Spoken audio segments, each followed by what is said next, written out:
La description. Dans cette vidéo, nous allons voir les caractéristiques de la description. Nous allons voir dans un premier temps les temps utilisés quand on fait une description. Le soir, après l'avoir bordée bien serrée dans son lit, elle tapote la couverture avant de s'en aller. Elles habitent une maison au bout d'un chemin de cailloux. Par la fenêtre, on voit des arbres et des buissons. Si on regarde plus loin, on aperçoit de grands bâtiments gris et une tour au toit pointu. Les mots surlignés en jaune sont des verbes au présent. Donc, quand une histoire est au présent, dans la description, il faudra également utiliser le présent de l'indicatif.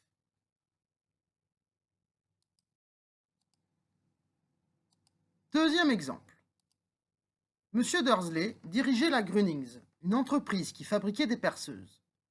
C'était un homme grand et massif qui n'avait pratiquement pas de cou, mais possédait en revanche une moustache de belle taille. Dans cet exemple, les verbes, ici soulignés en bleu, sont au passé. Donc, quand un récit est au passé, la description est à l'imparfait.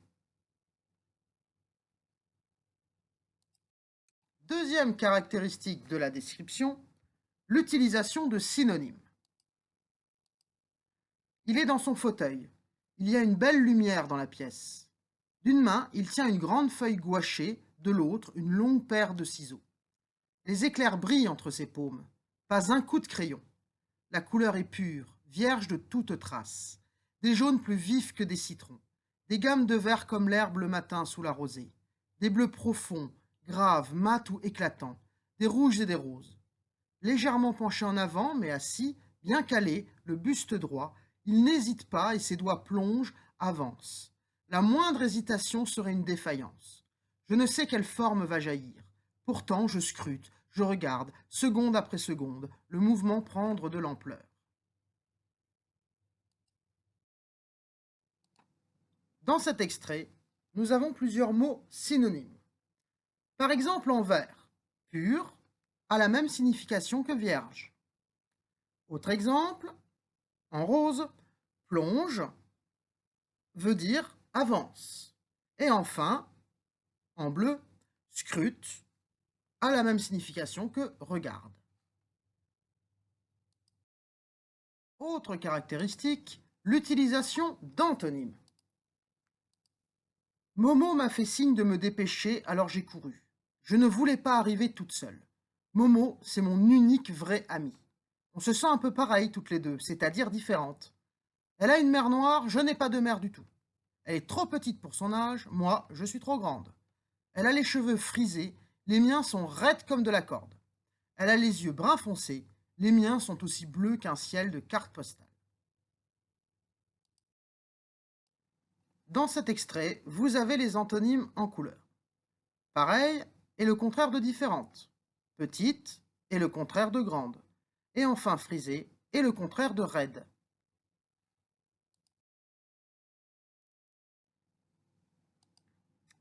Autre caractéristique de la description, présence d'un champ lexical ou de plusieurs champs lexicaux. Je lus l'Iliade au milieu des blés mûrs. On fauchait sur tout le territoire. Les champs lourds se froissaient comme des cuirasses. Les chemins étaient pleins d'hommes portant des faux. Des hurlements montaient des terres où l'on appelait les femmes. Elles se penchaient sur les gerbes. Elles les relevaient à pleins bras et on les entendait gémir ou chanter. Elles chargeaient les chars. Les jeunes hommes plantaient les fourches de fer, relevaient les gerbes et les lançaient. Les chars s'en allaient dans les chemins creux. Les chevaux secouaient les colliers, hennissaient, tapaient du pied. Les chars vides revenaient au galop, conduits par un homme debout qui fouettait les bêtes et serrait rudement dans son poing droit toutes les rênes de l'attelage. Dans l'ombre des buissons, on trouvait des hommes étendus, bras dénoués, aplatis contre la terre, les yeux fermés. Et, à côté d'eux, les faucilles abandonnés luisaient dans l'herbe. Dans cet extrait, blémures, fauchés, champs, faux, gerbes, fourches et faucilles appartiennent au champ lexical de l'agriculture. Autre caractéristique de la description, la présence d'adjectifs qualificatifs. Nous traversâmes le jardin. Sous la treille de la terrasse, il y avait une lampe allumée. Elle éclairait la table. Le couvert était mis. Sur la nappe toute blanche, 3 assiettes, une cruche d'eau et 2 carafes de vin clair. Le pain, avec son grand couteau, reposait sur une corbeille. Dans la cuisine, par la porte ouverte, on apercevait le foyer, sur lequel 2 poêlons et 2 grosses marmites mijotaient paisiblement. Devant le feu, on voyait tante Martine. Assise dans un vieux fauteuil en tablier blanc, elle surveillait le repas du soir. Sa figure brune exprimait la confiance. Elle attendait l'enfant parti. Peut-être, chaque soir, avait-elle allumé ce feu, préparé ce repas, mis ce couvert, suspendu cette lampe sous la treille, sans se décourager. Et maintenant que j'étais là, elle semblait, devant cette nourriture odorante, cuite pour moi avec amour, l'âme même de la maison paternelle. Ici, on voit en rouge les adjectifs qualificatifs présents dans cette description.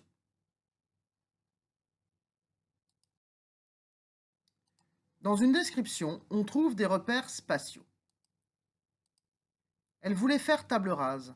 Sur le bureau de sa chambre d'enfant, il y avait un plumier offert par son père, empli de crayons mal taillés et de stylo-plumes qui tachaient ses doigts.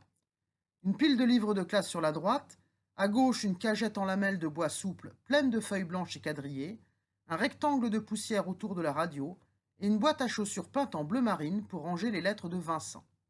Elle avait passé beaucoup de temps, assise face à cette table, regardant par la fenêtre en se caressant la joue, s'imaginant que le bonheur durerait toujours, énumérant les motifs de son contentement.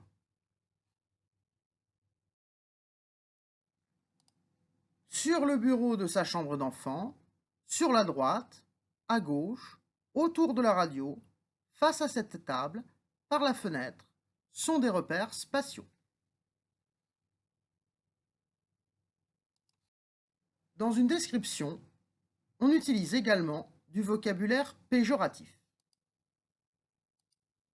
Les femmes avaient paru, près d'1 millier de femmes, aux cheveux épars, dépeignées par la course, aux guenilles montrant la peau nue, des nudités de femelles lasses d'enfanter des mœurs de faim. Quelques-unes tenaient leur petit entre les bras, le soulevaient, l'agitaient, ainsi qu'un drapeau de deuil et de vengeance. D'autres, plus jeunes, avec des gorges gonflées de guerrières, brandissaient des bâtons, tandis que les vieilles, affreuses, hurlaient si fort que les cordes de leurs cous décharnés semblaient se rompre. Et les hommes déboulèrent ensuite, une masse compacte qui roulait d'un seul bloc, serrée, confondue, au point qu'on ne distinguait ni les culottes déteintes, ni les tricots de lin en loques, effacés dans la même uniformité terreuse. Les yeux brûlés, on voyait seulement les trous des bouches noires chantant la Marseillaise, dont les strophes se perdaient en un mugissement confus, accompagné par le claquement des sabots sur la terre dure. Quel visage atroce balbutia madame Hennebeau.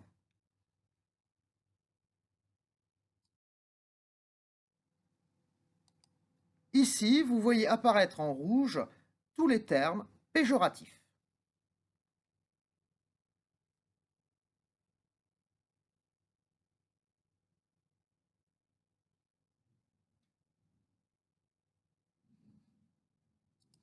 En description, on trouve également du vocabulaire mélioratif.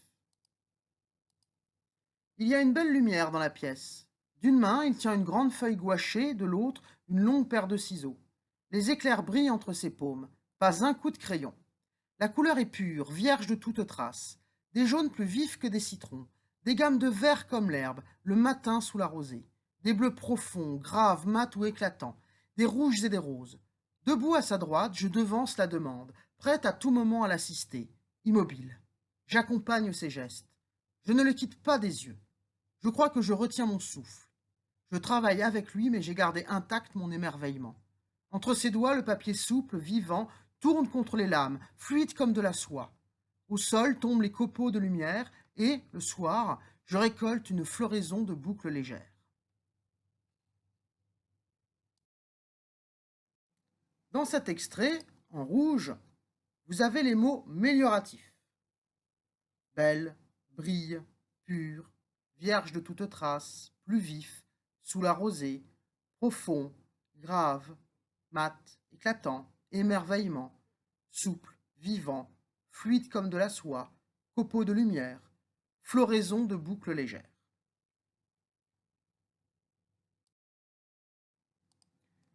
Dans une description, on a également la présence de figures de style. Dans une description, trois figures de style, ce qu'on appelle encore des images littéraires, sont souvent utilisées. Première figure de style utilisée, la comparaison. Cette année-là, ce fut l'un des hivers les plus terribles.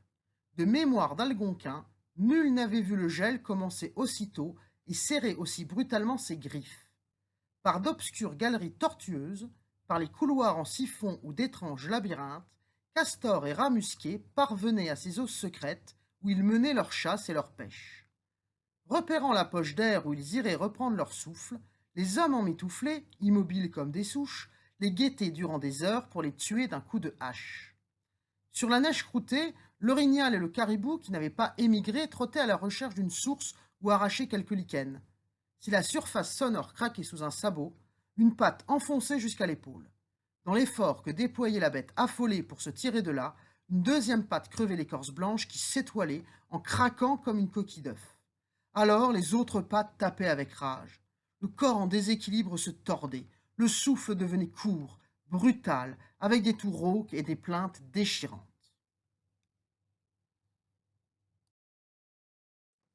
Dans cet extrait, il y a deux comparaisons. Première comparaison, les hommes emmitouflés, immobiles comme des souches. Deuxième comparaison, l'écorce blanche qui s'étoilait en craquant comme une coquille d'œuf. Deuxième figure de style que l'on peut trouver dans une description, la métaphore. Sur la neige croûtée, l'orignal et le caribou, qui n'avaient pas émigré, trottaient à la recherche d'une source ou arrachaient quelques lichens. Si la surface sonore craquait sous un sabot, une patte enfonçait jusqu'à l'épaule. Dans l'effort que déployait la bête affolée pour se tirer de là, une deuxième patte crevait l'écorce blanche qui s'étoilait en craquant comme une coquille d'œuf. Alors les autres pattes tapaient avec rage. Le corps en déséquilibre se tordait, le souffle devenait court, brutal, avec des toux rauques et des plaintes déchirantes. Très vite, les deux autres pattes s'enfonçaient. Pris au piège le plus traître, posé sur le ventre, fou d'impuissance, le grand cervidé grattait du bois de toutes ses forces sur cette route glissante, sa route depuis des millénaires qui venait de le trahir. Des éclats blancs giclaient autour de lui comme le granit sous le ciseau du sculpteur. La bête beuglait sa détresse, bramait sa peur de la mort. L'arbre sec planté sur son front et qui lui donnait l'air de porter à longueur d'année l'hiver en triomphe sonnait sourd.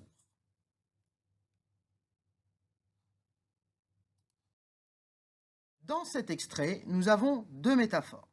L'écorce blanche, qui désigne la neige, et, deuxième métaphore, l'arbre sec planté sur son front, qui désigne le bois du cervidé. Troisième figure de style que l'on trouve dans une description, la personnification. Cette année-là, ce fut l'un des hivers les plus terribles. De mémoire d'Algonquin, nul n'avait vu le gel commencer aussitôt et serrer aussi brutalement ses griffes. Ces mêmes hommes piochaient pour immerger leurs lignes et arracher aux profondeurs tièdes des poissons qui, jetés sur la glace, battaient trois fois de la queue avant d'être empoignés par le gel. Roidis, collés au sol, les ouïes métallisées, le corps pétrifié, leur petit œil rond exprimaient leur étonnement d'une mort si lumineuse et qui vous serre d'un coup dans ses mains invisibles. Sur la neige croûtée, l'orignal et le caribou, qui n'avaient pas émigré, trottaient à la recherche d'une source ou arrachaient quelques lichens. Si la surface sonore craquait sous un sabot, une patte enfonçait jusqu'à l'épaule. Pris au piège le plus traître, posé sur le ventre, fou d'impuissance, le grand cervidé grattait du bois de toutes ses forces sur cette route glissante, sa route depuis des millénaires qui venait de le trahir. La bête beuglait sa détresse, bramait sa peur de la mort.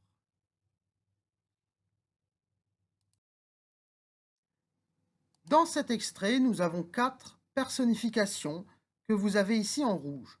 Le gel commençait aussitôt et serrait aussi brutalement ses griffes, empoigné par le gel, d'une mort si lumineuse et qui vous serre d'un coup dans ses mains invisibles, sa route depuis des millénaires qui venait de le trahir.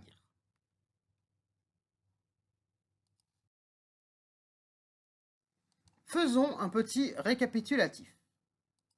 Les temps de la description d'abord. Si le récit est au présent, la description est au présent de l'indicatif. Si le récit est au passé, la description est à l'imparfait. Dans une description, il peut y avoir l'utilisation de synonymes, d'antonymes, de champs lexicaux, d'adjectifs qualificatifs, de repères spatiaux, de vocabulaire péjoratif, de vocabulaire mélioratif, de figures de style, comme la comparaison, la métaphore, la personnification.